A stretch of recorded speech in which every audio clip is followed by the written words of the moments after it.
Drama serial कर्जे जहाँ आसिम ने बिलाहिर अपने ही घर में रहने का दोबारा फैसला कर लिया। ये घर बख्तियार ने आसिम के लिए बेच दिया और इसे खबर भी ना हुई कि जिसके हाथ आसिम का घर बेचा जा रहा है वो आसिम का ही बेटा बुरहान है। बीजान और आसिम अपने घर में आकर काफी ज्यादा खुश हैं। बिस्मा को भी यकीन नहीं आ रहा कि आसिम वापस लौट आया है। बिस्मा बरकत वेला में एक मुलाजमा की हैसियत से टूटी फूटी सी जिंदगी गुजार रही है। आसिम को ये सब मालूम है और मोहब्बत दोनों के दिलों में अभी भी जिंदा है। बुरहान जो बिस्मा और आसिम की मोहब्बत की कहानी को जानता है, अब इसकी यही ख्वाहिश है कि दोनों एक हो जाएं। दूसरी जानिब बरकत विला में भी बीजान और आसिम की आमद की खबर पहुंच गई। बिस्मा तो पहले ही इनसे मुलाकात कर चुकी थी, लेकिन बरकत बीबी और बख्तियार को अभी तक मालूम नहीं कि आसिम दोबारा अपने घर में आबाद हो चुका है। घर में पेनिश की शादी की तैयारियां चल रही हैं। सब शादी की तैयारियों में मसरूफ हैं। बरकत बीबी और बख्तियार से मुलाकात करने के लिए आसिम और बीजान आ जाते हैं।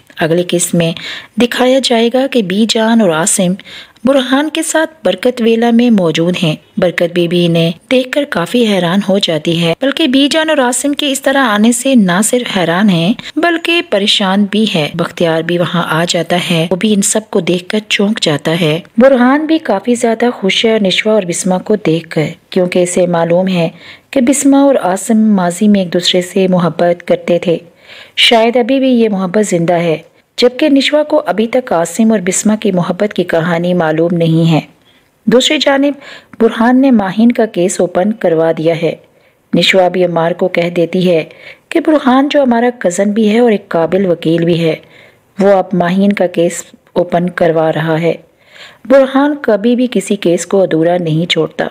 निशवा की ये बातें अम्मार के लिए कोई अहमियत नहीं रखती। वो हमेशा की तरह इस अहम तरीन मसले का एक मजाक बनाकर रख देता है।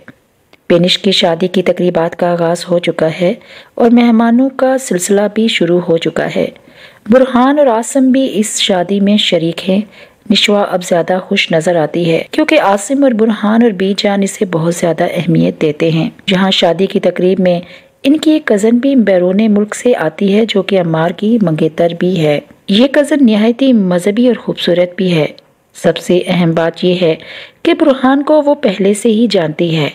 ये उन दोनों की पहले से ही काफी दोस्ती है। निशवा बुरहान और इस कज़न के दरमियान दोस्ती और बातचीत से कुछ हसद का शिकार भी हो जाती है। इसे लगता है कि बुरहान और इसके दरमियान काफी ज्यादा आमहंगी है। अम्मार अपनी कज़न जो इसकी मंगेतर भी है, इसके भी बहुत ज्यादा करीब होने की कोशिश करता है, जबकि वो इसे कोई अहमियत नहीं देती। निशवा भी ये सब नोट करती है। इसे यकीन हो जाता है कि बुरहान की वजह से वो अम्मार को अहमियत नहीं दे रही। दूसरी जानिब आसिम और बिस्मा के दरमियान वही एहसासात की खामोश जंग चल रही है।